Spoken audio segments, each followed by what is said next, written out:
আসসালামু আলাইকুম রহমতুল্লাহি ওবরাকাতুহু। প্রিয় দেশ এবং প্রবাসী যারা আছেন তাদের সকলকে ঈদ মুবারক।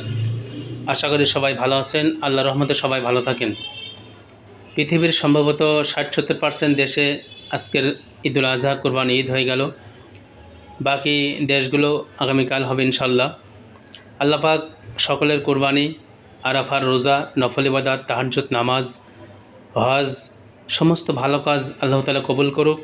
সমস্ত পাপগুলো আমাদের জীবনে ক্ষমা করুক। আমাদেরকে আল্লাহ পূর্ণ হিদায়াত দান করুক।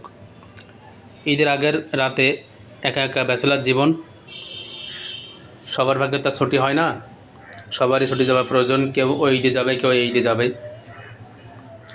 এজন্য পাকিস্তানি মুরগির গোস্ত, ঝাটকা ইলিশ এবং লাচ্চা পাকাইছে ঈদের আগের দিন রাত্রে খেয়ে রাখবো।